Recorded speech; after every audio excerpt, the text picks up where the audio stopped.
தனக்கு எதிராக சமூக வலைதளங்களில் ஆபாசமாக பதிவிட்டவர்கள் மீது நடவடிக்கை எடுக்க கோரி காங்கிரஸ் கட்சியின் செய்தி தொடர்பாளர் ஜோதிமணி டிஜிபி அலுவலகத்தில் புகார் அளித்துள்ளார். காங்கிரஸ் கட்சியின் செய்தி தொடர்பாளர்களில் ஒருவரான ஜோதிமணி செல்லாத நோட்டு விவகாரத்தில் பிரதமர் மோடியை கடுமையாக விமர்சனம் செய்து வந்தார். இந்த சூழலில் அவருக்கு வந்த செல்போன் அழைப்புகளில் பேசியவர்கள் ஆபாசமாக அவரை திட்டியுள்ளனர்.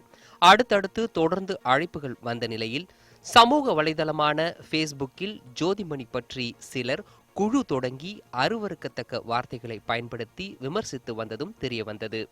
பாரதிய ஜனதா கட்சியை சேர்ந்தவர்களே இப்படிப்பட்ட ஆபாச தாக்குதலில் ஈடுபடுவதாக குற்றம் சாட்டுகின்றார் ஜோதிமணி. பிஜேபி சார்பா தொலைக்காட்சி விவாதங்களில் பங்கேற்கிறவங்களே ஒரு ஆபாசமான பதிவை எழுதி பண்றாங்க. தொடர்ந்து பிஜேபியோட ஆர்மி சமூக வலைத்தளங்கள்ல இந்த மாதிரி ஒரு ஆபாசமான பாலியல் வக்கிரம் நிறைந்த ஒரு வார்த்தையை கூட திருப்பி நான் சொல்லவோ நீங்கள் ஒளிபரப்பவோ முடியாத ஒரு பலவிதமான வார்த்தைகளை பயன்படுத்தி ரொம்ப கீழ்த்தரமாகவும் இழிவாகவும் நடந்துக்கிறாங்க. இப்படிப்பட்ட ஆபாச பதிவுகளை செல்போன் மூலம் ஸ்கிரீன்ஷாட் எடுத்து தனது முகநூல் பக்கத்தில் பதிவிட்டதுடன் ட்விட்டர் மூலம் பிரதமர் நரேந்திர மோடி, தமிழிசை உள்ளிட்டோருக்கும் தெரியப்படுத்தினார் ஜோதிமணி. இந்த பிரச்சனையில் திக்விஜய் சிங் உள்ளிட்ட பல தலைவர்கள் சமூக வலைதளம் மூலம் ஜோதிமணிக்கு ஆதரவு தெரிவித்தனர். இந்த ஆபாச தாக்குதலை கண்டித்திருந்த தமிழக பாஜக தலைவர் தமிழிசை பாஜக பெயரை பயன்படுத்தி யாரோ செய்யும் தவறுக்கு பாஜக எப்படி பொறுப்பேற்க முடியும் என்றும் கேள்வி எழுப்பியிருந்தார்.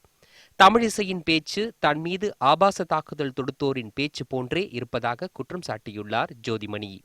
ஜோதிமணி விளம்பரத்திற்காக பாஜக மீது குற்றம் சாட்டி வருவதாக தமிழக பாஜக தலைவர் தமிழிசை சவுந்தரராஜன் தெரிவித்துள்ளார். ஜோதிமணி தவறாக தன் மீது அவர்கள் மீது கவனம் வர வேண்டும் என்பதற்காக சில விஷயங்களை செய்கிறாரோ என்ற எண்ணம் எனக்கு வருகிறது. யாராக இருந்தாலும் பெண்கள் அரசியலில் இருந்தால் அவர்கள் மரியாதையாக நடத்தப்பட வேண்டும் என்பதில் எல்லாரையும் விட எனக்கு அக்கறை இருக்கிறது. அதில் ஜோதிமணி இப்படி சொல்வதே எனக்கு சிரிப்பாகவும் வருகிறது. இது எப்படி நம்புவது என்றும் எனக்கு தெரியும். இதனிடையே ஆபாசமாக விமர்சிப்பதை பாஜகவினர் நிறுத்திக் கொள்ள வேண்டும் என காங்கிரஸ் செய்தி தொடர்பாளர் குஷ்பு வலியுறுத்தியுள்ளார்.